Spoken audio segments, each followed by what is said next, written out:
heavy workload. Hardly any private life. Lots of responsibility. Always pushed to the limit. Whenever I ask doctors and nurses why they take all of that on, they often say, because what I do has meaning. Meaning for the lives of others, and therefore for my own life as well. As a global forum for medical specialists, we asked ourselves, how can we most effectively support the work, ambition, and dedication of these individuals? We sought out dialogue. We listened, and we understood. With a supportive exchange among medical professionals who network their knowledge around the globe, so that they maintain their expertise at the highest level for their entire lives. With disciplinary approaches that promote specialization without losing the perspective on medicine as a whole.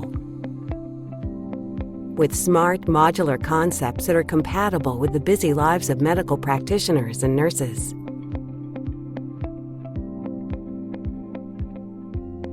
With offerings whose contents provide answers for the reality of everyday medical life. With a growing perspective on trends that enables medical practitioners to already prepare for future challenges today. In close dialogue with renowned specialist companies that bear testimony to the quality of the offers. With inspiring forms of learning that don't just convey knowledge, but make it an experience for the senses. And with innovative teaching methods that prepare you not just for tests, but for life. Nurses and care assistants, physicians and hospital managers, and the people who work in the home healthcare services sector. All of those who teach and learn at the Escalop Academy share a passion for excellent medicine and very high personal standards. We invite you to join in a dialogue about health and medical care. A dialogue that is dedicated to life. Dialogue, dedicated to life. Dialogue, dedicated to life. Diálogo dedicado a la vida. Dialog посвященный жизни. Dialog, dedikasi bagi kehidupan.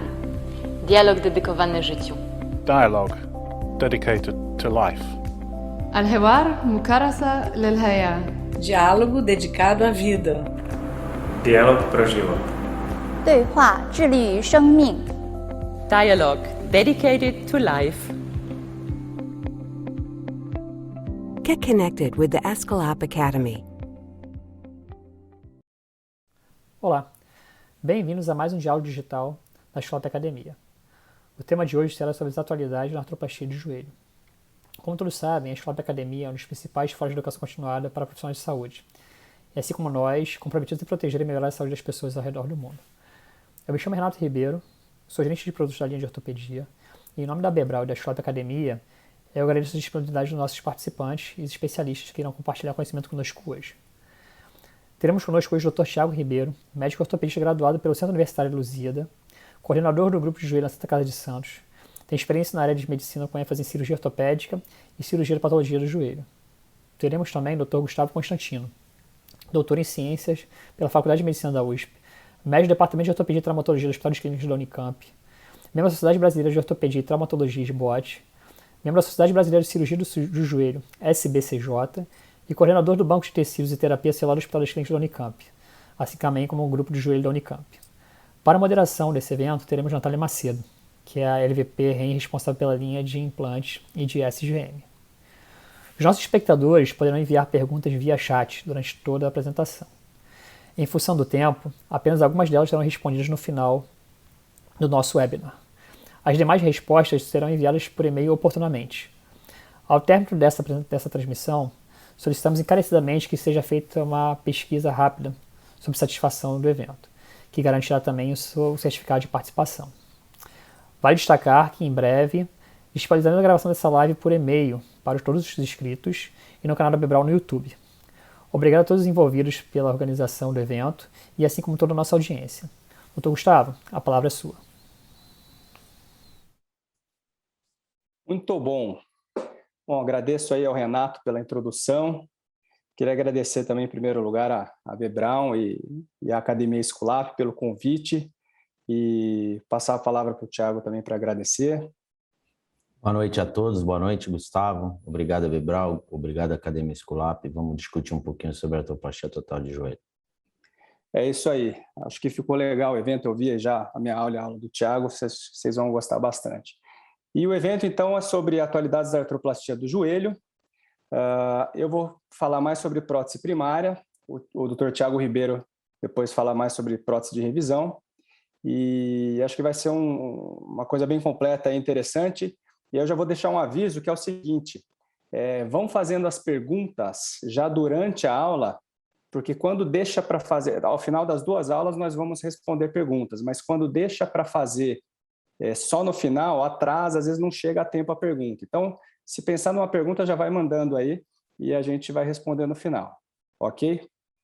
Então, começando com prótese primária, eu quero passar para vocês algumas estratégias que a gente tem utilizado na nossa prática para otimizar a nossa prótese primária, tá?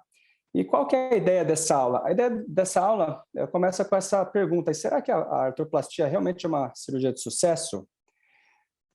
Porque quando a gente usa desfechos de cirurgião, né? Então, quando a gente vê como sucesso, se tem soltura radiográfica, né? Quando o sucesso de uma prótese é medido pela sobrevida do implante, sim, a gente tem altas taxas de sucesso. A gente pode falar hoje aí em praticamente 95% de sobrevida das próteses de joelho em 10 anos, tá?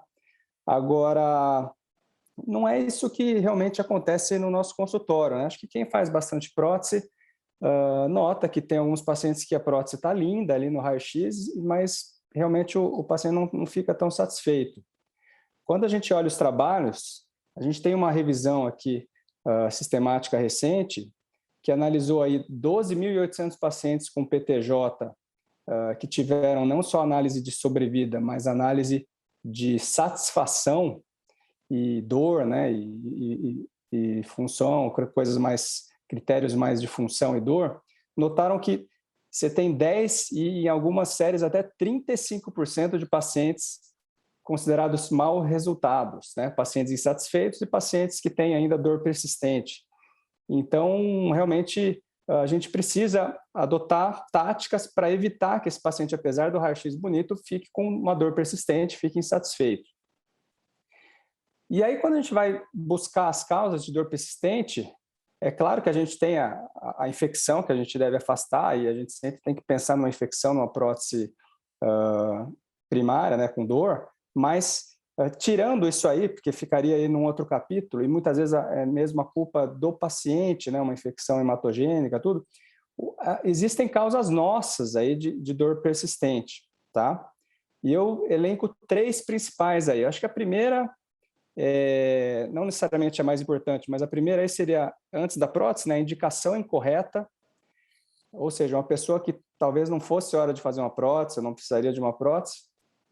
A segunda, certamente técnica cirúrgica, e aí eu coloco tudo em relação à técnica cirúrgica. Instabilidade leva à dor, né?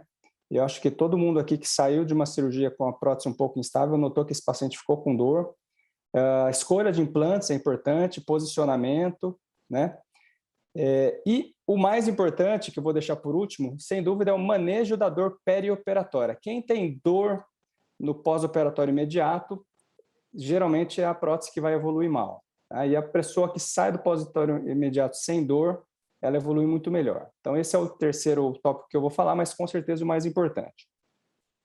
Então vamos lá, em relação à indicação, quando que é hora de operar, né? Quando que é hora de fazer uma prótese? Quem me conhece sabe que eu gosto muito de tratamento conservador, falo bastante sobre isso, e eu acredito que o tratamento conservador não exclui a prótese, né? E nem vice-versa. A prótese, na verdade, não é a falha do tratamento conservador. Na minha visão, é a continuação do tratamento conservador. Só que a gente precisa, se a gente indicar isso muito precocemente, talvez dê errado, e se a gente atrasar muito, também vai dar errado, porque a gente sabe que o paciente que chega num nível funcional muito baixo ou num nível de dor muito alto, esse paciente também evolui pior, né? Então, o que a gente tem usado para indicar hoje a hora de fazer uma artroplastia? Na minha residência, eu aprendi o seguinte: aqui, chefe, está aqui o raio-x, vamos, né, indicar uma prótese. Quantos anos tem o paciente? Ah, tem 54. Não, muito novo. A gente tem que fazer uma prótese mais tarde, né? Ou deixa eu ver o raio-x. Se pegar um raio-x esse da esquerda aqui, não, muito leve essa prótese, volta quando estiver mais grave. E se pegasse o raio-x da direita, não, essa é uma causa de prótese, é muito grave. Então, fica nisso, né? Idade e raio-x, sendo que essas duas coisas são extremamente relativas, né? A idade, por exemplo, se eu tiver com uma articulação sem saída com 30 anos, em mim, eu preferia fazer uma prótese do que ficar dos 30 aos 60 com dor só porque a gente faz prótese apenas acima dos 60. Não vejo sentido em considerar a idade. E o raio-x já também está mais do que estabelecido que não existe uma correlação direta entre gravidade do raio-x e gravidade dos sintomas. Esse é um raio-x bem ilustrativo, esse é um raio-x que eu posso te dizer que a pessoa está com muita dor ou com zero dor, né? É uma pessoa que pode ir bem com tratamento conservador ou uma pessoa que eu estou autorizado a fazer uma prótese, né? Então, esse é um raio-x que pode ir para cada lado, tá? Então, como é que a gente consegue otimizar mais e dar mais objetividade nessa coisa tão subjetiva hoje que é a indicação de uma prótese? Como é que a gente entende a percepção da dor e da perda de função do paciente? E será que essa percepção é a mesma que a nossa, né? Então, uma solução que eu tenho usado hoje muito é a utilização de uma avaliação funcional, né? O que é uma avaliação funcional? É uma avaliação que possibilita a gente, então, selecionar o tipo de tratamento baseado não só nos sintomas e nas radiografias, como também numa avaliação da função do paciente e da qualidade de vida, tá? Isso a gente pode fazer nós mesmos. Eu, pessoalmente, tenho uma avaliação feita por fisioterapeuta na minha clínica. O que a gente mede lá? A gente mede amplitude de movimento, força de quadríceps, que é um parâmetro muito importante, e a gente mede muito teste de desempenho. Esse paciente, por exemplo, que tinha um VAR, uma artrose grave no raio-x, é um cara que desempenhava super bem e a gente tratou conservador e não foi para prótese, né? A gente tem algumas avaliações que são mais objetivas em relação a essa subjetividade da dor, que é dar uma nota de 0 a 10 para a dor. A gente tem os questionários clássicos aí de osteoartrite, o OMAC, questionários de qualidade de vida como SF36. Então, a gente consegue montar um perfil desse paciente e como eu vejo o resultado hoje eu mando esse paciente para o meu fisioterapeuta, ele faz uma série de avaliações, né? Essas avaliações são colocadas num relatório. Aqui, por exemplo, à direita, o número 220 ali, é a distância que um paciente percorreu, sendo que para o sexo, idade e peso dele, ele deveria ter andado 383 metros em 6 minutos, né? Então, esse é um cara com uma função péssima, né? E aí a gente consegue pegar essas coisas de quebra-cabeça e a gente tem lá, por exemplo, esses 12 critérios, que foi inclusive a tese de mestrado de um dos físios lá, e nesses critérios a gente consegue, se a pessoa tem lá 12 critérios indicativos de uma prótese, provavelmente eu nem entro com tratamento conservador. Se essa pessoa tem 1, 2 só critérios, mesmo com raio-x grave, eu vou entrar com tratamento conservador. Então, avaliando mais a função do nosso paciente, a gente consegue indicar melhor e assim chegar a melhores resultados. Além dos dados da decisão, a nossa avaliação ela avalia nossos resultados. Então, a gente faz esse mesmo teste 1 ano depois e consegue ter uma visão. E o paciente vê os gráficos, vê as barrinhas, ele vê quanto ele melhorou. Eu acho que é uma coisa interessante para a gente usar, eu estimulo isso e certamente é um passo importante para a gente indicar melhor a nossa artroplastia. E eu citaria aqui, principalmente para quem está começando, o que eu vejo de pacientes que precisam de uma prótese, que não vão ir bem com tratamento conservador, principalmente quando ele tem flexo, tá? Quando ele tem uma dificuldade de extensão total e quando ele tem uma deformidade grave, principalmente em valgo. Então, o paciente que tem valgo e flexo é uma excelente indicação de tratamento cirúrgico, uma indicação mais objetiva, tá? Talvez não valha a pena ficar insistindo em tratamento conservador. Segundo item, então, fatores técnicos, que têm aí grande influência no nosso resultado. Então, a primeira coisa e o mais básico aí é garantir a estabilidade, e aí tem 2 estabilidades, né? Primeiro, é aquela olhinha que a gente lê lá no INSEL, que eu preciso deixar 2 retângulos idênticos, tanto no gap de flexão quanto no gap de extensão. Então, não pode ser um trapézio, tem que ser um retângulo, de preferência não, do mesmo tamanho em flexão e extensão. Por isso, eu pessoalmente gosto muito da técnica de gap balance, né? Que a gente consegue estirar os ligamentos e aí a gente faz esse retângulo no corte ósseo, que é uma coisa muito mais precisa do que eu falar, eu preciso liberar um pouquinho aqui para aumentar esse lado. Essa liberação a gente não consegue uma coisa em milímetros, né? Agora, no corte ósseo a gente consegue. Então, eu pessoalmente sou fã de usar o gap balance e corrigir ou fazer o retângulo no corte ósseo. Mas a gente pode também, tradicionalmente no Brasil, usar o que a gente chama de ressecção medida, que funciona. E, além disso, a gente também tem a necessidade de uso de diferentes graus de constrição, que aí eu não vou entrar no assunto porque vai ser a aula do Thiago, mas, por exemplo, esse raio-x aqui, uma prótese aparentemente filezinha, né? Não vou precisar de constrição nenhuma. Agora, eu pego um paciente com valgo grave, que tem uma insuficiência do colateral medial, provavelmente eu vou precisar de uma constrição. E aí, então, é interessante a gente ter uma prótese como a Columbus, que ela permite que a gente tenha diferentes graus de constrição no mesmo sistema, tá? Então, porque senão eu tenho uma prótese primária, vou precisar de construção, preciso mudar de sistema. Então, é legal a gente ter no mesmo sistema diferentes graus de constrição, e eu tenho certeza que o Thiago vai entrar nesse assunto aí depois. Outro assunto, e aí eu vou falar uma opinião quase que mais pessoal minha, eu não gosto de plataforma rotatória, tá? Eu prefiro plataforma fixa. A plataforma rotatória, primeiro que ela, apesar de ter entrado aí para aumentar a movimentação e para diminuir estresse no pole, na verdade ela não tem superioridade comprovada, ela é feita pouco, a maioria das pessoas faz mesmo a fixa, né? Então ela tem essas coisas a favor, que seria a força de cisalhamento nos componentes reduzida, porque o movimento acaba entrando no pole ali, né? Mas assim, o que eu vejo, o que eu vi em alguns casos, e realmente me dá um pouco de receio de usar, primeiro, ela pegar quando ela gira, ela pega às vezes uma sinove ali, ela dá um impingement com partes moles, né? E segundo lugar, que eu tenho agora duas áreas de contato, uma superior e uma inferior, o que produz mais doença do polietileno e pode, inclusive, em teoria, levar a mais soltura, tá? Além da instabilidade que eu vejo o joelho normal com nada solto, o joelho com uma prótese fixa, com pole fixo nada solto, e um joelho com pole rotatório é um joelho que tem um componente solto ali, que, ao meu ver, deveria até instabilizar mais o joelho da pessoa, né? Outra coisa que eu gosto muito da prótese da Esculap, é a minha prótese que eu uso, é o desenho femoral, que ele tem há muitos anos, na verdade eu mudei recentemente, mas há muitos anos eu sou um cirurgião que eu não faço a patela.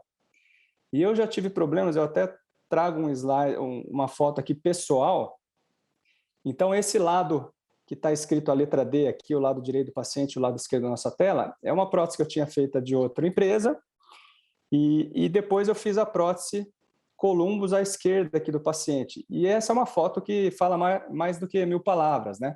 É como o desenho femoral dela é mais amigável para a patela. Esse paciente, inclusive, ficou com dor no lado que tinha esse desenho femoral ruim, tá? E acabou ficando com uma dor anterior. Então, assim, você vê que o desenho do fêmur faz muita diferença, e se você usar uma prótese que não tem esse desenho amigável, digamos assim, aí é obrigatório você fazer a patela. Design tibial também faz diferença.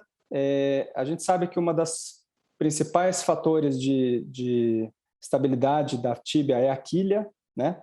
Então, a quilha da Columbus, ela cresce conforme cresce os tamanhos, né? Isso é uma coisa interessante. E o pole, ele tem um sistema ali de mecanismo de fixação em 4 pontos, que também dá bastante segurança para a gente. E, para mim, a cereja do bolo, aí, o grande chance dessa Columbus é o pole ultracongruente. Porque eu sou cirurgião PS, né? Eu sacrifico o LCP de todo mundo, eu não acredito em retenção do LCP, eu acho que é mais difícil de fazer a prótese, e eu acho que esse LCP pode evoluir e lesar futuramente. Então, eu acho que a gente sai da cirurgia com uma coisa mais que a gente pode prever melhor quando a gente sacrifica o LCP. Eu sacrifico em todos os casos, eu nunca mantenho o cruzado posterior. E aí eu tinha que usar obrigatoriamente o poli PS, que é o poli que tem o poste, né? E isso traz várias desvantagens consequentemente, o poli UC trouxe muita vantagem. O que é o UC? Ultracongruente. Ele, em vez de ele estabilizar a luxação posterior da tíbia no poli, né? Ele estabiliza através de uma congruência maior e dessa flange anterior dele. Então, ele não precisa de poli, ou seja, não precisa de caixa, eu preciso só que a gente faça uma prótese bem feita para anteriormente o poli segurar, tá? E isso traz muitas vantagens para a gente. Então, uma delas eu economizo osso, não faço a caixa. Eu já tive fratura intraoperatória de côndilo depois de fazer a caixa, né? Aí você vai dar uma testada no valgo ali, puf, quebrou o côndilo por causa da caixa, porque às vezes a caixa é grande, fica uma ilhazinha pequena só, né?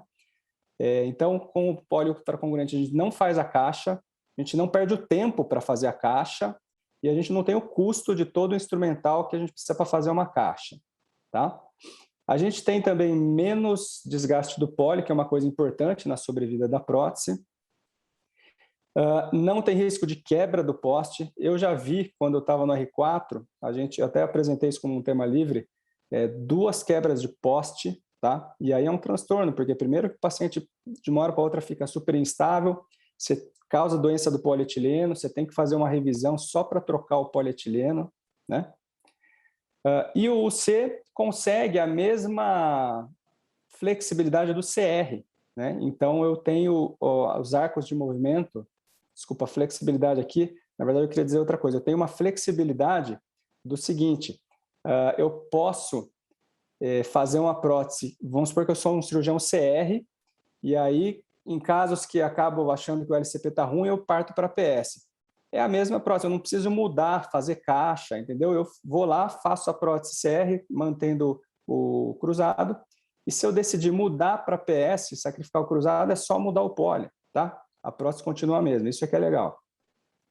Você tem mais arco de movimento, então o poli PS com poste, ele não permite 10 graus de hiperextensão, ele permite só 5 e ele não permite 140, ele permite 135. E o poli UC chega nesses arcos de movimento, tá? E por fim, a qualidade do poli também é fundamental numa prótese de joelho, né? O poli da Columbus é um poli que tem toda uma tecnologia de crosslink moderado, esterilização raios beta, isso aí eu já é técnico, mas assim, eu sei que é um poli muito bom que evita, por exemplo, casos como esse. Esse é um caso que o Nunes, aqui de Campinas, até postou recentemente no grupo nosso, e olha só esse caso, gastou tanto poli que chegou na bandeja, e aí fez essa catástrofe aqui, ó, porque aí metal com metal, metalose, né? Então essa catástrofe aconteceu porque o poli gastou, tá? Então se eu tiver um poli melhor e mais resistente, com certeza eu posso evitar esse tipo de situação. Outro assunto que eu não vou entrar, acho que nem o Thiago, né? Eu não sou navegador, mas se a gente quer melhorar a precisão, uma coisa interessante é que a The Brown aí, ela oferece o navegador para a gente fazer a Columbus, tá? Então, para quem gosta e para quem quer usar, existe essa possibilidade que, com certeza, nas mãos de quem sabe usar, aumenta a precisão e aí diminui essa possibilidade de uma prótese instável, né? Que é uma causa tão importante de dor. E o terceiro e mais importante assunto é o manejo perioperatório da dor, tá? E esse é um conceito que a gente chama de fast track ou de recuperação rápida, pós-artroplastia. Então, o que é fast track ou recuperação rápida? Fast track é um conceito que começou em outras especialidades e o motivo disso aí, na verdade, foi puramente financeiro, tá? O que os americanos queriam? Eles queriam dar alta no paciente em menos de 24 horas para poder ter um custo, porque lá é brutal a diferença de custo de uma internação ambulatorial para uma internação mesmo de mais de 24 horas. E aí, por esse motivo financeiro, na verdade, eles descobriram que assim, você só consegue dar alta para o paciente tão rápido se o paciente estiver super bem. Então, eles tiveram que deixar o paciente muito bem para conseguir mandar o cara embora, tá? Então, assim, pelo motivo errado, aconteceu a coisa certa, né? É um motivo certo também, porque você está economizando dinheiro do sistema todo, tá? Mas o fato é que se meu paciente estiver com dor, se ele não tiver com controle motor, ou se ele estiver passando mal ou com anemia, ele não vai conseguir ir embora em um dia, tá? Então, foram sendo criados mecanismos e técnicas para você conseguir otimizar a recuperação desse paciente, para ele conseguir ir de alta, e a gente consegue trazer essas técnicas para a gente, tá? Para mim, em relação ao meu pagamento, hoje em dia, aqui no Brasil, pouco importa se eu der alta para o paciente em um dia ou 4, 5 dias, tá? Mas, para o paciente, certamente, quando a gente usa esses conceitos de fast track, ele fica muito melhor, muito mais rápido.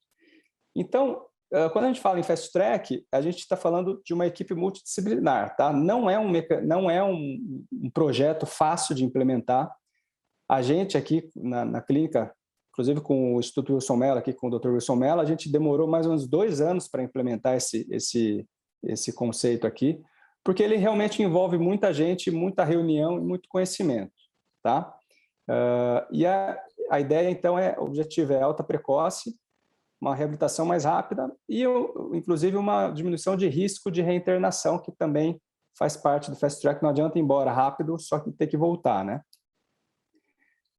Então, quando a gente monta uma equipe multidisciplinar, primeira coisa, a gente tem que ter um clínico ajudando a gente, passando visita hospitalar, tá? Então, fazendo um protocolo pré e perioperatório ali. E, importante, tem que ser uma pessoa que entende o que é uma artroplastia. A gente tem que ter uma conversa com anestesiologistas, tá? Sobre justamente as técnicas de analgesia. De novo, o paciente que tem muita dor no transoperatório ali, pós-operatório imediato, esse paciente geralmente é o que evolui mal. E aí tem alguns detalhes. Então, a gente precisa de uma analgesia bem feita, porém, para uma recuperação rápida, a gente não pode ter bloqueio motor. Então, a gente não usa mais raquianestesias pesadas, ou peri, ou bloqueios pesados, tipo bloqueio femoral, porque o bloqueio femoral vai desligar o quadríceps e essa pessoa vai demorar muito para reabilitar. E o que possibilitou a gente usar bloqueios menores, sensitivos, como, por exemplo, apenas um safeno ali, talvez um ciático, é a gente fazer uma infiltração intraoperatória ali com um coquetel anestésico para a gente otimizar essa analgesia para a parte anestésica poder ser uma analgesia mais leve, tá? Depois, no final das aulas, a gente pode conversar sobre esse protocolo. E aí, tem, então, diversas coisas, inclusive, que mitigam riscos, né? Como banho com clorexidina um dia antes da cirurgia e na manhã da cirurgia, a tricotomia apenas na sala cirúrgica, tem gente que manda o paciente raspar com gilete em casa, isso, na verdade, é pior, né? Tem que ser com maquininha, não pode ser com gilete. Campos descartáveis, a gente opera no interior, a gente sabe que tem muito lugar ainda que é campo de pano. Quando a gente opera num lugar que tem campo de pano, é fundamental a gente botar no pacote um jogo de campo descartável. Isso acrescenta muito pouco para o custo que alguém vai ter que pagar essa conta em relação ao benefício que traz. Então, na época que o centro médico, por exemplo, de Campinas tinha campo de pano, a gente mandava a empresa da prótese levar o campo descartável e embutia isso no custo do paciente, tá? Ácido tranexâmico mudou também a nossa cirurgia, porque permite ou facilita que a gente opere sem garrote.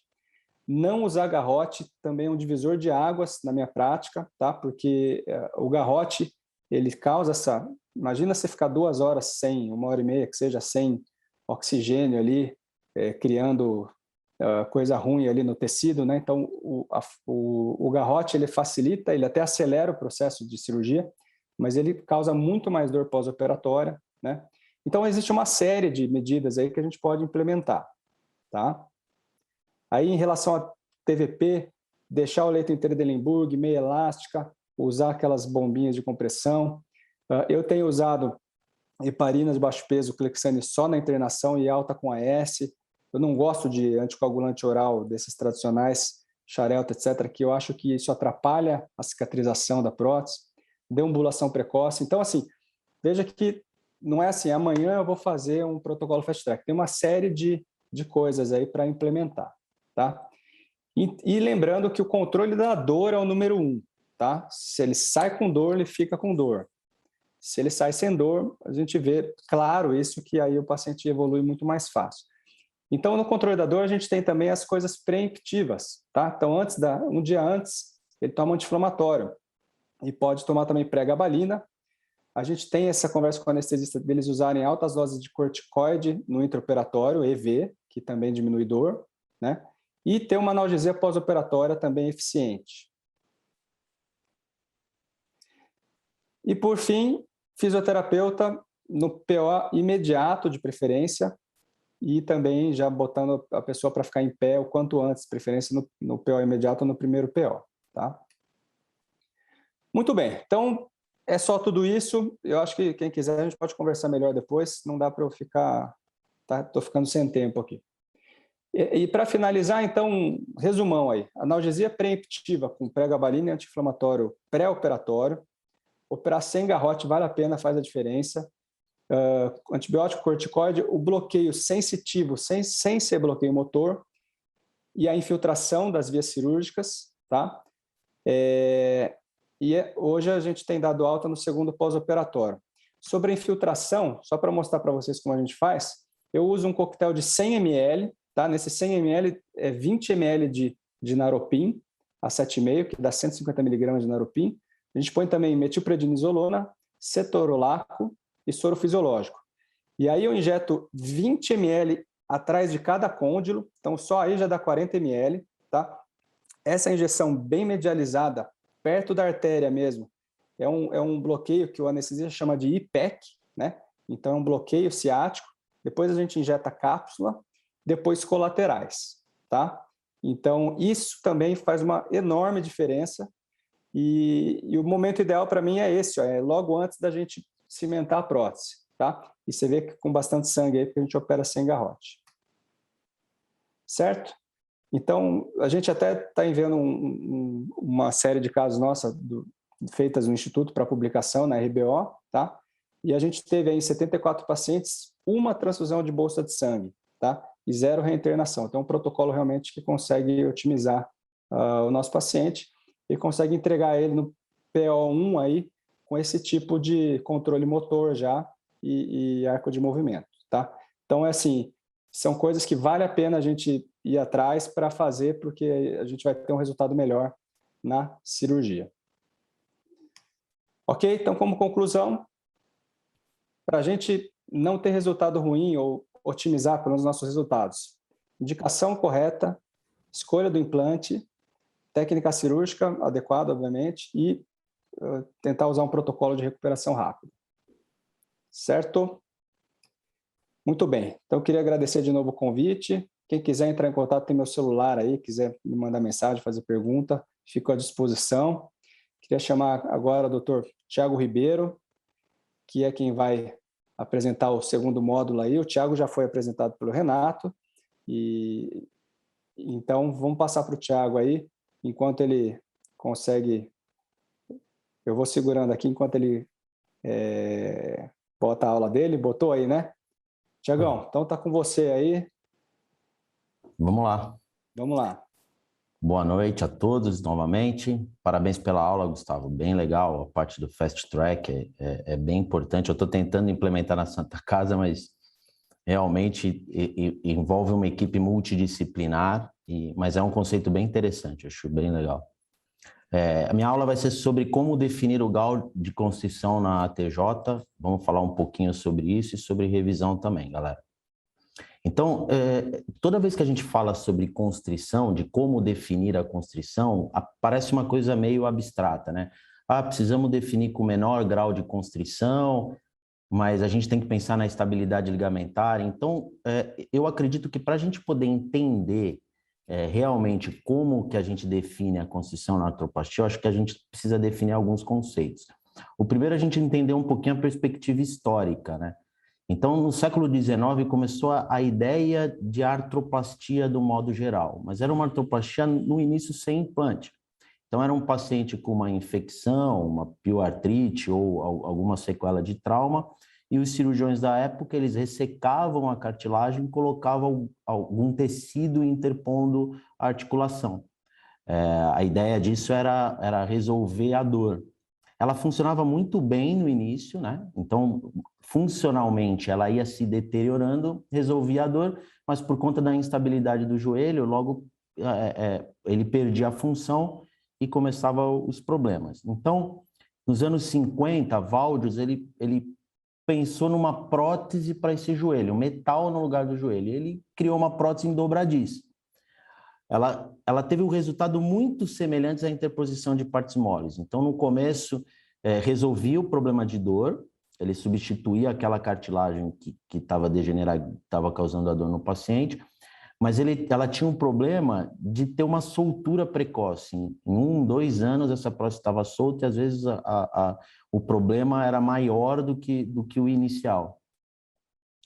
McIntosh e McGiver, em 58, eles desenvolveram as próteses que elas são muito parecidas hoje com as unicondilares. Então, eles acabavam substituindo cada côndilo por ou metal ou algum outro tipo de material. Os resultados também eram bons para dor, mas funcionalmente não tinham os conceitos que chegou com a prótese condilar total do Insel, que é essa aqui que vocês estão vendo. Eu acho que, ainda falando da perspectiva histórica, é muito importante a gente falar sobre Freeman Swanson, que eles desenvolveram uma prótese em 1972 e com diversos testes laboratoriais eles chegaram a alguns conceitos, alguns objetivos que os designers deveriam ter. E esses conceitos, que eram em torno de 9 conceitos, desses 9, 4 falavam sobre constrição. E para quem tem curiosidade, para quem faz joelho, eu acho bem interessante ler esse artigo, porque ele é de 1972, mas ele é muito atual. Os conceitos que a gente acaba utilizando hoje, eles são muito próximos do conceito que o Freeman e o Swanson desenvolveram em 72. Então, por exemplo, ele fala que as chances de frouxamento, para elas serem minimizadas, os componentes femoral e tibial, eles devem ser constrangidos de maneira mínima, de maneira incompleta, e para você não transmitir essas forças para a prótese e o osso.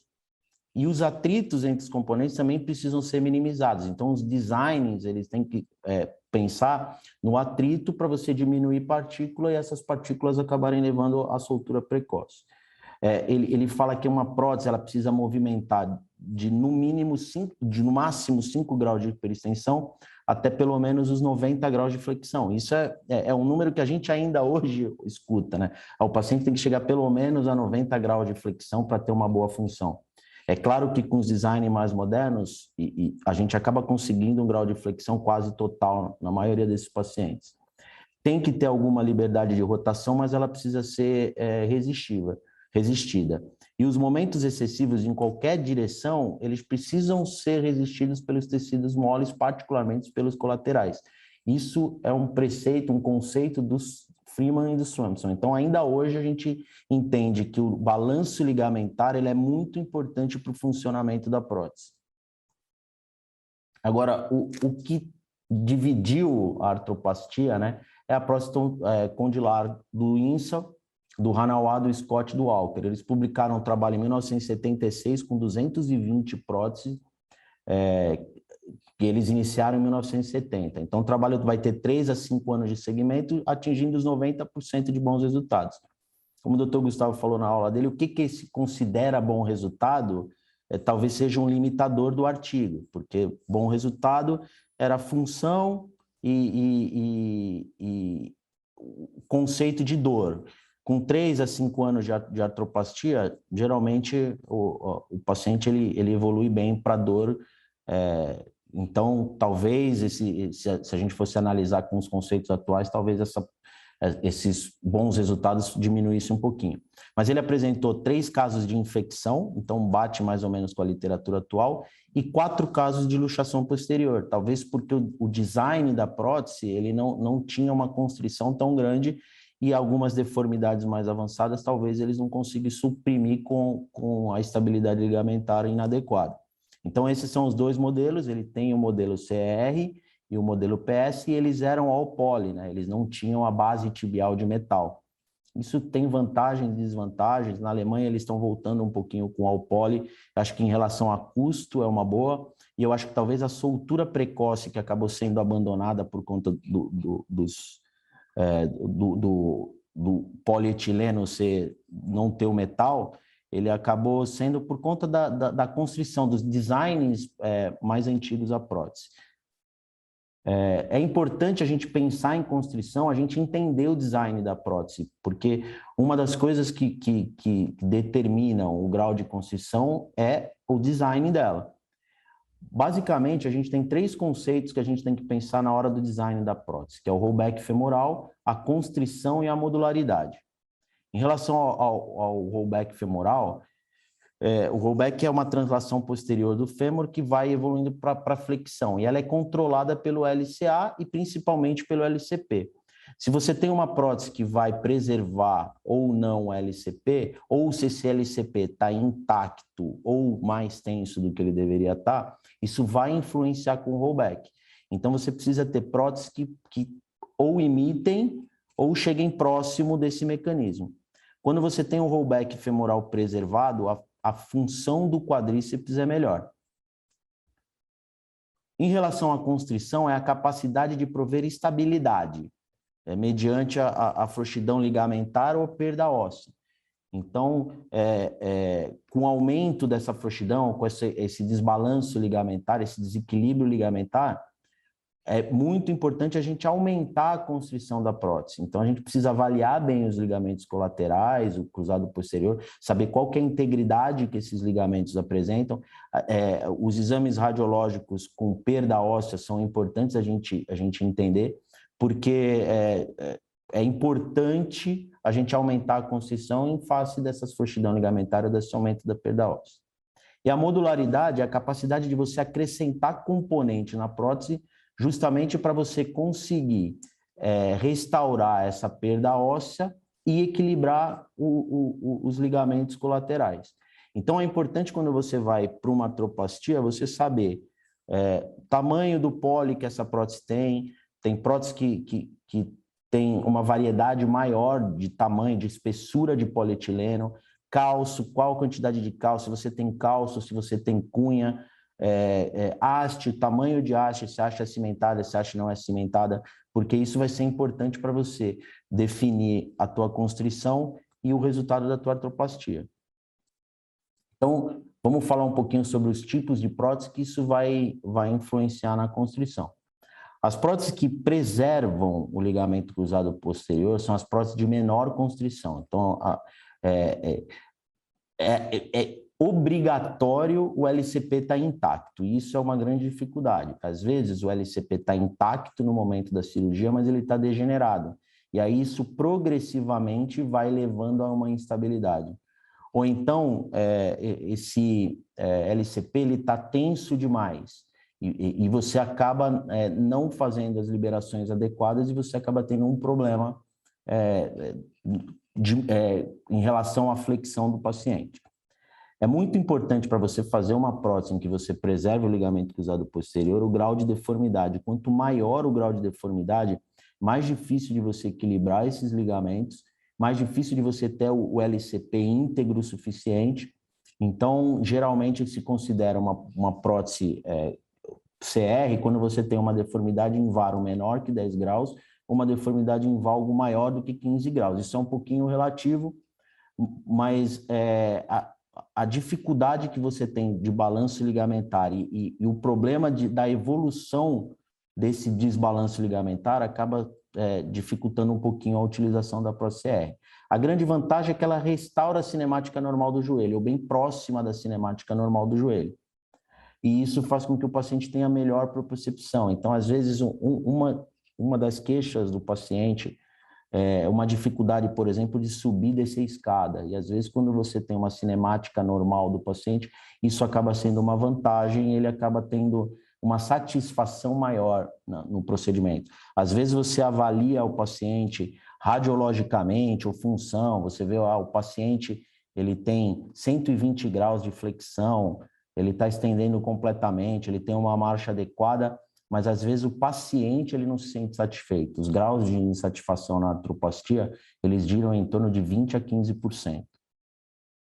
Então, eu não vou repetir o que o Gustavo falou, uma das vantagens da prótese da Esculap, da Columbus, é a estabilização anterior, que é o poliultracongruente. Você acaba tendo a facilidade de fazer um design muito próximo do CR, então você pode, se você se sentir seguro em relação ao cruzado posterior, manter o ligamento cruzado posterior, mas você utilizando um componente em que a estabilização é anterior, que é a estabilização ultracongruente, você acaba tendo uma segurança que não vai evoluir progressivamente para uma instabilidade posterior.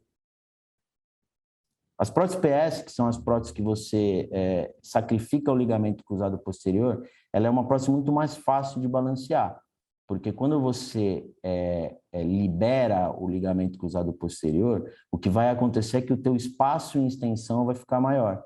Então, quando o teu espaço em extensão fica maior, você tem um acesso cirúrgico mais fácil e você consegue fazer a ressecção óssea de uma maneira mais precisa, e isso vai levar a uma grande vantagem do ponto de vista de balanço ligamentar. Então, para corrigir uma deformidade mais acentuada, um varo mais acentuado, um valgo mais acentuado, quando você sacrifica o ligamento cruzado posterior, você acaba conseguindo o balanço ligamentar de uma maneira mais precisa. O desgaste do poli pode ser uma desvantagem, principalmente porque você tem um poste, né? E esse poste ele vai ter um atrito com o metal e ele pode ter casos de fratura desse poli. Outra grande queixa do paciente com uma prótese PS é o clank patelar. Ele não é tão frequente, mas o fato de você ter uma caixa, você pode ter alguma cicatriz, alguma fibrose, e durante o movimento de flexo-extensão, essa fibrose ela acaba enganchando ou travando na caixa do componente femoral, e esse paciente sente um estalo, e isso passa a ser um incômodo para o paciente, e isso às vezes é bem difícil de se resolver. Um cuidado que você tem que ter quando você faz uma prótese que você sacrifica o ligamento cruzado posterior é que a partir do momento que você ganha esse espaço em extensão, o teu corte distal ele não pode ser excessivo, porque senão você vai ter uma assimetria entre o espaço em extensão e o espaço em flexão, que todo cirurgião de joelho está acostumado a lidar com eles. Eles precisam estar simétricos, eles precisam estar do mesmo tamanho. E quando você libera o cruzado posterior, automaticamente você vai ganhar 1 ou 2 milímetros no espaço em extensão, e isso, se você exceder um pouquinho o seu corte distal, você acaba tendo um problema de desequilíbrio entre os espaços. Então, o próximo passo de constrição seriam as próteses de revisão. A prótese de revisão é uma prótese constrita, mas ela não tem um eixo que conecta os componentes da tíbia e do fêmur. Essa é a principal diferença das próteses hinge modernas. Ela tem um poste tibial mais largo que o poste PS e uma câmara, essa caixa do componente femoral, ela é mais profunda. Então, isso faz com que você tenha uma estabilidade varo e valgo maior e uma instabilidade rotacional maior. A Columbus de revisão, ela tem ainda a possibilidade de você ter essa constrição média ou alta. Então, você pode optar, de acordo com o teu intraoperatório nas próteses de revisão, o tipo de constrição dentro da prótese de revisão. Ela está muito bem indicada quando você tem uma insuficiência ligamentar periférica, uma insuficiência ligamentar ou primária, numa prótese primária, um varo muito acentuado, ou um valgo. Geralmente, a grande dificuldade é o valgo, porque você acaba tendo o colateral medial com uma dificuldade muito grande para você equilibrar. O varo, ele funciona mais como uma deformidade torsional, então, às vezes, o colateral ele não está tão distendido assim, e você consegue um balanço ligamentar de uma maneira melhor do que no joelho valgo. Como ela tem uma modularidade bem interessante, ela tem 3 tamanhos de cunha, de cálcio, ela tem vários tamanhos de haste intramedular, então quando você tem uma perda óssea importante, você também precisa de uma prótese de revisão, para você poder compensar essa perda óssea e aumentar a constrição e a estabilidade do teu implante. A prótese constrita, ela é uma prótese muito parecida com a prótese de constrição, a prótese de revisão, mas ela tem um eixo conectando os componentes tibial e femoral. Ela também está indicada para estabilidade em varo e valgo e as estabilidades rotacionais, mas principalmente quando tem uma insuficiência ligamentar periférica global, quer dizer, quando a tua instabilidade ela é posterior, ela é em varo, ela é em valgo, isso acaba sendo difícil de você conseguir um bom balanço ligamentar e às vezes com a constrição da revisão ela acaba sendo insuficiente. Então quando você tem um eixo conectando a tíbia e o fêmur, você consegue uma estabilidade muito maior. Quando você tem uma instabilidade em hiperextensão, por exemplo, é uma indicação bastante precisa para as próteses constritas, e quando você tem uma perda óssea massiva. Então, essa é a prótese enduro, e eu vou mostrar um caso para vocês. Aqui um slide mostrando a evolução da constrição. Então, a gente tem as próteses unicondilares, as próteses bicondilares ou condilar total, a prótese de revisão e a prótese hinge. E o bem interessante da prótese da Columbus são essas modularidades, aquele outro item que eu falei. Durante o procedimento, você pode optar se você vai preservar o LCP, se você vai sacrificar o LCP, se você vai usar uma base fixa, uma base rotatória, se você vai usar o poli ultra congruente. Então, você consegue determinar no intraoperatório o grau de constrição, tanto da Columbus primária, da Columbus revisão e da enduro. Você pode progressivamente aumentando a tua constrição de acordo com o que às vezes você encontra no intraoperatório. Então, para a gente definir o grau de constrição, a gente vai optar sempre pelo menor grau de constrição possível. É muito importante um exame clínico e radiológico sob estresse. Então, você precisa testar a parte ligamentar periférica para saber o que você vai encontrar.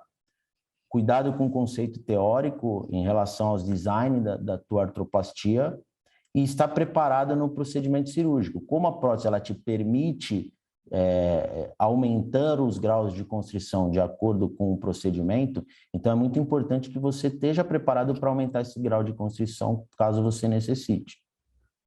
Então, quando a gente pensa em instabilidade, ela está muito ligada às revisões, porque a instabilidade ela é a terceira causa de falha de revisão. A literatura varia de 10% a 20% das causas de revisão relacionadas à instabilidade. E é muito importante a gente dividir essas instabilidades de duas maneiras. Se ela é precoce ou tardia, ou se ela é em extensão, flexão ou global, porque isso vai determinar a maneira como nós vamos agir em relação a isso. Então, primeiro dividindo em precoce e tardia, a instabilidade precoce é aquela relacionada ao desalinhamento dos componentes. Diferente do Gustavo, eu sou navegador, eu tenho uma experiência com a navegação aqui na Baixada Santista, a gente faz as nossas próteses todas com a navegação, porque eu acho que ela permite uma precisão, a minha equipe já está treinada, então a gente acaba perdendo 3 a 4 minutos com a captação da deformidade, com a captação dos pontos necessários para a navegação, e ela acaba me dando uma precisão no alinhamento dos componentes, porque ela, quando você coloca o teu componente de uma maneira inadequada, uma das causas é a instabilidade. Quando você não consegue restaurar o alinhamento, também. Então, quando você tem um valgo muito acentuado e você acaba mantendo esse valgo muito acentuado, às vezes é difícil. Eu uso a navegação porque, às vezes, você tem um valgo às custas do fêmur ou às custas da tíbia, e a navegação ela me permite corrigir isso aonde que eu quero. Ela permite que eu deixe, como ela trabalha com alinhamento mecânico, né, eu consigo já calcular, o computador já me dá o cálculo desse alinhamento mecânico e ele acaba eu conseguindo definir como que eu quero alinhar esse membro. E o desequilíbrio ligamentar também, quando o cirurgião acaba não conseguindo o equilíbrio adequadamente. Então, uma das causas de instabilidade realmente está relacionada ao ligamento cruzado posterior. Às vezes, o cirurgião imagina que esse ligamento cruzado posterior está suficiente, mas na verdade ele está degenerado e ele vai evoluindo para uma instabilidade. Às vezes, causas traumáticas de ruptura de ligamento colateral ou cruzado posterior, às vezes acidentes cirúrgicos, então o paciente no ato cirúrgico tem um acidente com uma ruptura do ligamento colateral medial, então isso acaba levando a uma falha precoce, a uma instabilidade precoce. As instabilidades tardias, uma das coisas que a gente acaba esquecendo, o paciente estava bem e de repente começou a evoluir para a instabilidade, é o desgaste assimétrico do polietileno. Às vezes o alinhamento ficou varo ou ficou um pouco valgo e você começa a ter o desgaste do poli de uma maneira assimétrica. Então isso com a evolução vai levando ao desalinhamento tardio. O afrouxamento do LCP, que nem a gente falou no outro caso, porque ele acaba evoluindo, você tem o LCP degenerado, ele vai evoluindo para esse afrouxamento, e a insuficiência do aparelho extensor, também é uma causa de instabilidade tardia. Quando a gente vai dividir no outro tipo de instabilidade, é muito importante a gente saber se essa instabilidade ela é em extensão, ela é em flexão ou ela é global. A extensão ela ainda pode ser dividida em simétrica, que ela ocorre quando você tem um excesso do corte distal ou um excesso do corte tibial. Então, quando você deixa o teu espaço em extensão maior do que ele deveria ser. Ou assimétrica. Então, quando você tem uma hipocorreção ou hipercorreção e um desequilíbrio ligamentar não corrigido. Inflexão geralmente está relacionada à insuficiência do LCP no implante CR. Então, é muito importante quando você for fazer uma revisão, se não for o seu paciente, você saber qual é o implante que ele realizou, porque às vezes pela radiografia você não consegue determinar isso. E às vezes essa insuficiência em flexão que ele está evoluindo é por conta do implante CR e que às vezes, dependendo do tempo de artroplastia, você pode só fazer a troca dos componentes. Por exemplo, trocar por um componente femoral PS com um implante com polietileno PS. Outra causa de instabilidade em flexão é quando você aumenta o slope tibial. Então, por isso que eu utilizo a navegação, que eu também consigo saber se eu estou cortando muito anterior ou posterior à tíbia, e isso acaba me dando uma precisão maior no slope. Às vezes, o cirurgião de joelho usa medidas muito imprecisas, como por exemplo, colocar a haste do guia extramedular com 2 dedos da tíbia. Isso são coisas que às vezes você acaba, de alguma maneira, fazendo um corte do slope tibial errado, com as consequências em relação a isso. Outra causa de instabilidade em flexão é a má rotação femoral. Quando você tem, por exemplo, uma instabilidade, uma deformidade em valgo muito acentuada, você tem uma hipoplasia condilar lateral. E se você for usar um guia em que a tua rotação vai ser baseada nos côndilos posteriores, você pode errar a tua rotação femoral, deixando o componente em rotação interna, e isso vai levar a uma instabilidade em flexão. E a instabilidade global ela é mais fácil de identificar porque ela acaba sendo uma instabilidade em múltiplos planos, em flexão, em extensão, e aí tem diversas causas para isso. Eu vou começar um pouquinho sobre os casos clínicos, para a gente poder ter uma ideia disso que a gente acabou de discutir. Então, essa é uma paciente com uma radiografia panorâmica, com um valgo acentuado à direita, e eu optei por fazer uma artroplastia, uma Columbus PS. O exame clínico dessa paciente, infelizmente eu não tenho as imagens do exame clínico, mas ela tinha um valgo redutível. A gente pode ter um valgo redutível, o valgo redutível parcialmente ou um valgo irredutível. E ela tinha um valgo redutível, então eu achava que com um bom balanço ligamentar e com a precisão do corte ósseo, eu conseguiria uma boa estabilidade ligamentar. Eu só aumentei um pouco a constrição em relação ao CR, porque eu achei que merecia um cuidado maior. Então, essa é a paciente com 1 mês de pós-operatório. Então, ela está com a extensão total. Ela tem uma flexão de mais ou menos 110 graus. Ela está sem dor. Eu vou fazer o teste em valgo e varo, em extensão e flexão, para a gente poder mostrar como é que fica do ponto de vista ligamentar. Então, ela tem um pouquinho do bocejo medial em extensão, mas em flexão não. E ela deambulando sem muleta e sem andador, com 1 mês de pós-operatório. Então, o próximo caso é o primeiro caso da Enduro no Brasil, da prótese constrita da Esculap. Então, essa paciente ela tinha sido submetida a uma revisão de prótese e ela apareceu com essa radiografia para mim. Essa paciente tinha 82 anos e esse é o exame clínico com a paciente anestesiada. Então, você vê que ela tem uma instabilidade em valgo, uma instabilidade em varo, e ela tem uma instabilidade posterior também. Então, a melhor opção que a gente achou na época era a prótese constrita. Então, essa é uma foto do intraoperatório, uma dificuldade técnica por conta da obesidade. Essa prótese constrita, para a gente conseguir conectar o pino do fêmur com a tíbia, ela precisa ter uma hiperflexão, então a obesidade é uma dificuldade técnica para você conseguir essa hiperflexão. A radiografia do pós-operatório.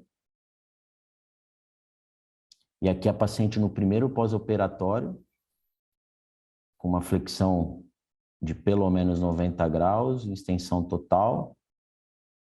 E aqui, 1 semana depois, a primeira vez que ela estava andando depois de 8 meses.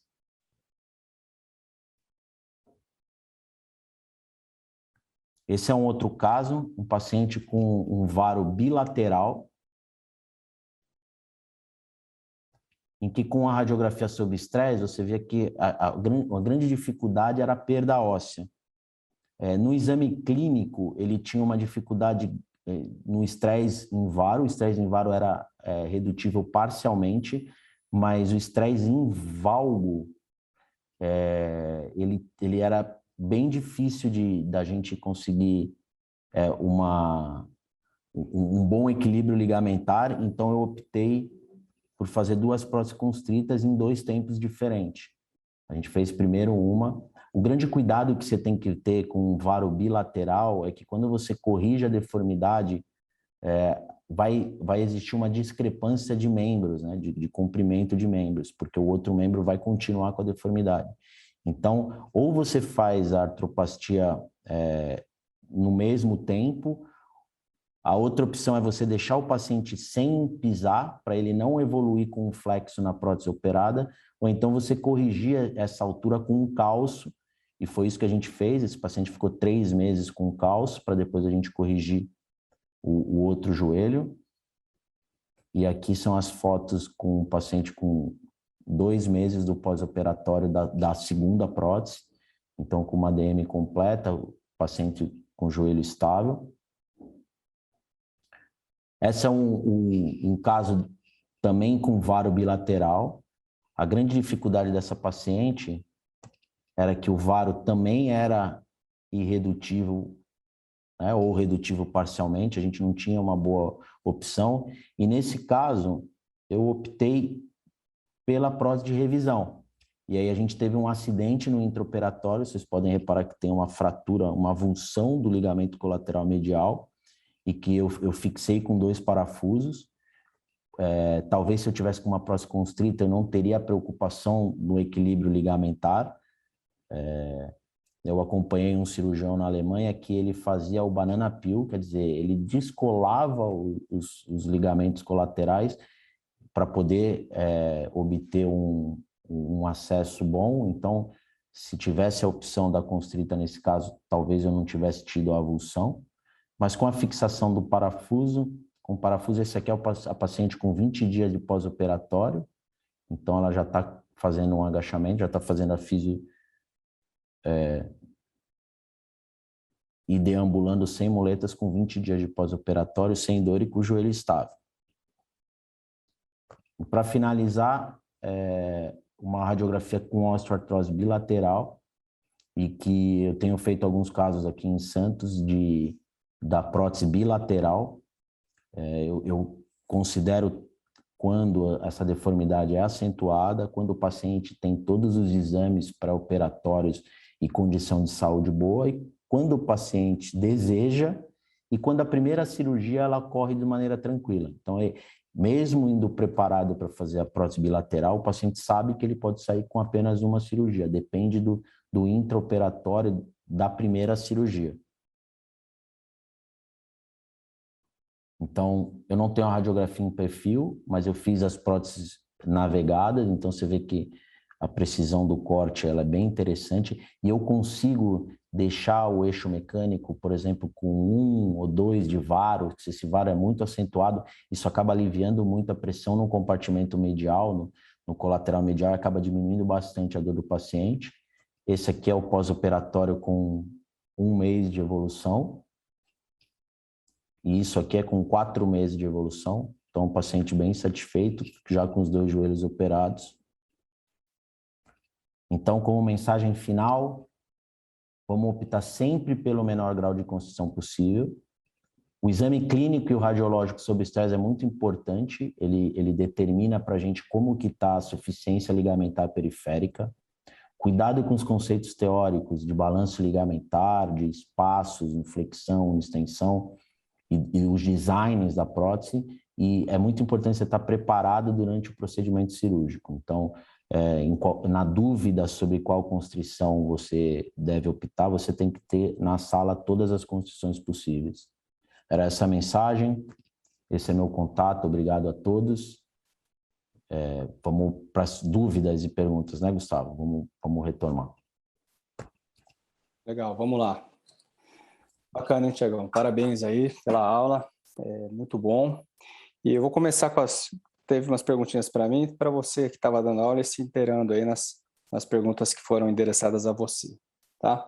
Então, deixa eu ler aqui com o celular para frente, para eu ficar olhando para frente. Vamos lá. Primeiro, em relação ao Fast Track ou Day Surgery, né? Tá perguntando aqui se eu acredito que se torne uma realidade no Brasil. Eu acredito que se torne uma realidade. Qual que é a principal dificuldade? Então, a principal dificuldade é que, para isso se tornar uma realidade, tem que ter um processo que é complexo, né? E que envolve muita gente. Então, não adianta a gente, como cirurgião, resolver fazer o Fast Track. Você tem que ter um apoio da instituição, e assim, uma instituição que faça uma prótese ambulatorial, ela tem que estar muito envolvida nisso em vários segmentos, né? Desde a enfermagem e, de novo, parte de clínico, anestesista, fisioterapeuta e a gente também, obviamente. Então, eu acho possível. Eu tenho alguns pacientes que eu tenho a sensação que ele iria para casa bem, se eu tivesse dado alta com 23 horas. Aí tem um detalhe, né? Não é que ele opera de manhã e dá alta à tarde, né? Ele dá alta com 23 horas, que é assim, o limite para não dar 24. Então, seria, por exemplo, um paciente que interna às 9 da manhã, ele opera, dorme e vai embora às 7, né? Então, eu acho possível, muito possível. Eu tenho pacientes que eu tenho a impressão que iriam embora, tá? Tanto que a gente está dando alta no segundo PO. Preservar ou sacrificar o LCP? Qual o parâmetro que eu utilizo nessa decisão? Então, eu não utilizo esse parâmetro.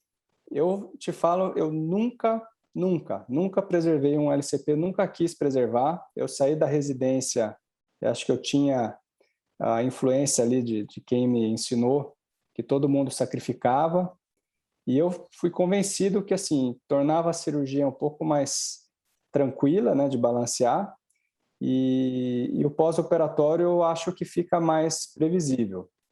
Então, eu sacrifico todos, então eu não tenho parâmetros. Mas eu posso dizer por experiência de entrar com outros colegas que os parâmetros mais utilizados são, acho que o Thiago até comentou isso, pequenas deformidades, né? Então, um varo tem que ser menor que 10 graus e um valgo menor que 15 graus, já que a gente já tem 5, né?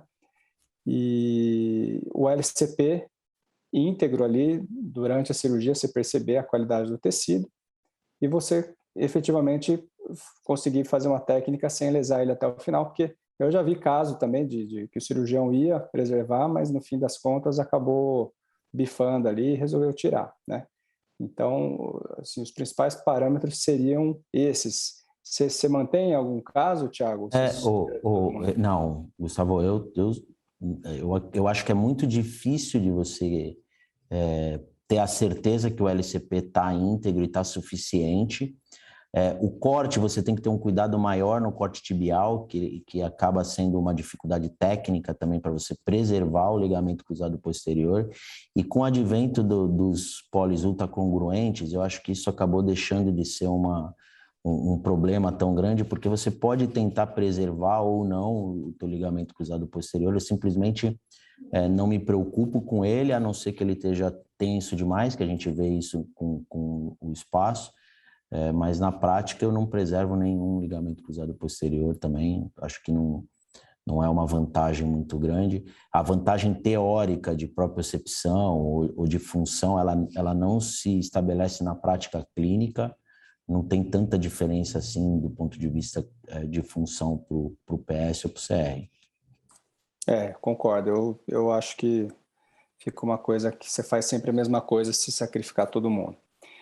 E se sobrar tempo eu vou falar do coquetel. Tem um aqui para você, ó, Thiago, vou ler. Tá. O implante não parece ter a rotação de 360 graus na haste. Se isso influencia ou dificulta no posicionamento da haste, né, em relação a offset. Como eu faço a revisão também com a navegação, tem um dos pontos da navegação na revisão que você determina o teu posicionamento da haste femoral. Então é muito difícil eu precisar de um offset de 360 por conta disso. Eu não tenho essa dificuldade, eu não acredito que seja um diferencial muito grande, só facilita quando você tem esse 360, você consegue posicionar de uma maneira mais tranquila, mas eu não acho isso um diferencial tão importante. E outra aqui, o fator predominante na escolha de uma revisão hinge é a instabilidade mesmo dos colaterais ou teria algum outro fator que te influenciaria nessa escolha? Então, a indicação mais precisa, na minha opinião, para hinge é quando você tem uma hiperextensão, quando você tem alguma ou causa de revisão com hiperextensão ou uma própria deformidade em hiperextensão por alguma insuficiência do aparelho extensor. Às vezes você tem, por exemplo, os pacientes com poliomielite, que era um problema para a gente operar. A gente tinha uma dificuldade muito grande desses pacientes por conta dessa insuficiência do aparelho extensor e o paciente tinha dor. Então, ou você não fazia nada ou você fazia uma artroplastia com risco grande de instabilidade e hoje você tem a opção de usar uma prótese constrita. Eu acredito, Gustavo, que você consegue fazer uma artroplastia com qualquer tipo de prótese, com qualquer constrição de prótese. Só que a grande questão é a facilidade que você tem no momento e o parâmetro que você vai utilizar em relação principalmente ao risco de soltura precoce que você acaba tendo quando você tem uma prótese mais constrita, porque a tua interface do osso com a prótese acaba recebendo maior pressão. Então, é por isso que é sempre uma aula difícil de você dar, porque você tem que pensar na menor constrição possível, mas com a maior estabilidade. Isso é uma sensibilidade de cada cirurgião. É muito difícil de você definir isso numa aula ou na literatura. Então, acho que é por aí. Eu tenho que, assim, a grande vantagem da hinge é realmente no caso da hiperextensão, né? O paciente que tem uma hiperextensão, você não tem como segurar isso a não ser com uma ringe. Então, essa é uma indicação muito boa também, né? Além da instabilidade de colaterais e esses casos com perda óssea acima dos epicôndilos, que aí você consegue só com ringe. Agora, teve um caso ali que era um varo grave, e que acho que eu vendo aqui, sentadinho em casa, vendo o raio-x, pareceu que caberia só uma semi-constrita, mas você botou uma ringe, é isso? Deixa eu ver qual, vamos lá. Acho que é o antepenúltimo. Volta aí, vamos ver. Esse foi primário. Não, esse aí foi primário. Esse eu não coloquei ringe. Esse foi a... Anterior. Esse aí. Esse aqui. Então, a minha preocupação foi a falha, né? A falha óssea que ele tinha, e o exame clínico. Pena que eu não tenho a imagem aqui. Essa é uma radiografia sob estresse, que o côndilo ficou reduzido, mas a minha instabilidade lateral era muito grande. Quando eu fazia o varo dele, nessa radiografia, ela era muito instável. E no intraoperatório, a gente consegue... É um pouquinho mais difícil você trocar a Columbus para a Enduro, mas você consegue escalonar. Então, sempre que eu tenho a Enduro na sala, eu tenho a prótese constrita. Eu tenho a prótese de revisão para eu poder ir aumentando a constrição de acordo com a necessidade. Então, quando eu fiz o acesso e quando eu fiz os cortes, a parte lateral, ela tinha uma instabilidade muito grande, Gustavo.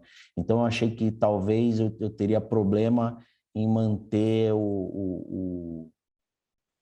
a prótese só com a revisão. Então, foi por isso que nós optamos com a ringe. Isso no primeiro joelho, que é esse joelho direito. E o paciente foi tão bem com a ringe que aí a decisão para a segunda acaba sendo uma dificuldade. Porque aí tá. Como faz um lado e vai bem, exatamente. Não mudar, então, assim, o lado, eu sempre determino que o lado com a deformidade maior é o que a gente vai operar primeiro. E acaba evoluindo bem, então talvez uma prótese de revisão ela faria a função adequada, mas... Esse aí é aquele caso interessante que você falou, é uma decisão entre garantir a estabilidade, e que seria a garantia imediata, e a garantia do futuro, né, de que provavelmente a ringe solta antes, ou pode dar problema antes, né? Esse é o caso difícil. A dificuldade é que, assim, toda vez que você pensa em avaliar a sobrevida da ringe, é um pouquinho injusto, né? Porque você compara com casos catastróficos, muito graves, né? Exatamente. Casos catastróficos. Existem alguns trabalhos mostrando em prótese primária que a sobrevida é muito próxima de uma prótese de revisão, por exemplo. Então, eu acho que esses designs mais modernos da ringe e o tipo de material, então, quando você vem para esse slide aqui, por exemplo, que a gente acaba não sendo foco, né? Mas que você vem... os componentes desse poste que conecta, né? Então, esse slide aqui, ó, esses componentes aqui, eles foram testados pela Esculap e o nível de partículas que eles soltam é muito pequeno. É um material extremamente resistente, muito próximo do Kevlar. Então, assim, a quantidade de partícula que isso solta, e isso diminui muito a interface. Em relação à parte ligamentar, ele vai ter uma prótese mais instável. A sobrecarga no implante vai ser maior, mas vai ser maior numa ringe e numa de revisão e numa primária. Então, essa que é a principal dificuldade. Ótimo. E vou fazer uma última aqui, porque estamos quase no tempo. Márcio Santos, você deve conhecer aí, que é de Santos, né? Grande Márcio Santos. Perguntou aqui, eu vou responder essa aqui para você, Zé. O que faz definir por um poli PS ou UC? Então, o C é PS, tá? Então, o que faz definir, na verdade, você não tem diferença biomecânica. Então, na verdade, você teria diferenças até a favor do UC. Então, você não usa mais poli-PS, né? Então, você faz uma prótese... Se você tem uma prótese que tem um poli-UC, você não faz caixa, você não vai usar poli-PS. A vantagem é poder definir entre um CR e o PS sem precisar mudar o fêmur. Essa que é uma grande vantagem. Eu faço uma prótese CR, sem caixa, e se em determinado momento dessa prótese eu falar, putz, cara, não estou botando fé nessa LCP aqui, é só você botar o poli-UC. Então, o poli-UC é póstero estabilizado, tá? Eu, por exemplo, eu uso técnica PS direto, então parte da via, né? Antes de cortar qualquer coisa, eu já tiro fora o LCP inteiro. Então, e aí eu teria que fazer caixa e usar o PS. Eu faço a técnica PS e daí eu coloco uma prótese sem caixa e o poli-UC, então, tá? Que o poli-UC, então, ele dá a estabilidade. Então, não existe optar entre... Se eu tenho o poli-UC, eu não uso mais o PS, tá? A não ser que eu achei que eu preciso de uma estabilidade maior e que ali no momento eu consiga escolher um poli-PS, aquele plus, né? Aquele PS que tem o poste um pouquinho mais aumentado. Mas aí nós estamos falando de um outro tipo de constrição.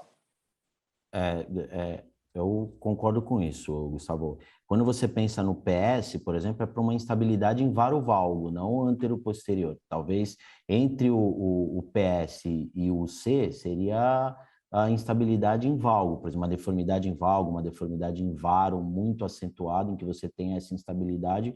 Aí, se você usar uma prótese primária, talvez o poste seria uma vantagem primária, que é o que eu acabei usando naquele primeiro paciente, que ele tinha um valgo muito importante, com uma instabilidade em valgo, e acabei usando o PS.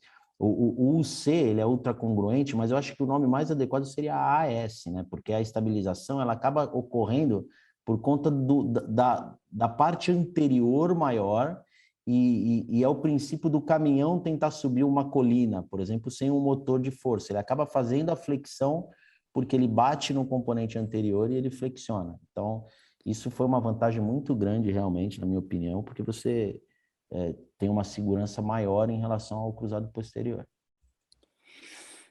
Muito bem, então, acho que encerramos aqui. Eu vou chamar aí o encerramento e agradecer a todo mundo. Obrigado pela presença aí à noite aqui, fazer um webinar. A gente sabe que tem família, tem tudo, mas eu espero que a gente tenha contribuído. Tenho certeza que o Thiago contribuiu bastante aí com o aprendizado da gente. Obrigado a todos, obrigado, Gustavo. A aula foi excelente e vamos encerrar. Boa noite. Boa noite. Muito obrigado, doutor Thiago, muito obrigado, doutor Gustavo, pelo conhecimento compartilhado durante o evento. Realmente foi um ótimo conteúdo. Antes de encerrarmos também, gostaria de agradecer também a participação da nossa audiência e lembrar-vos mais uma vez sobre a nossa pesquisa de satisfação, que dará acesso ao certificado de participação. Vale destacar também que em breve esse conteúdo estará disponível para os participantes através do seu e-mail e também nos canais da Bebral no YouTube. Muito obrigado a todos, uma boa noite e até a próxima.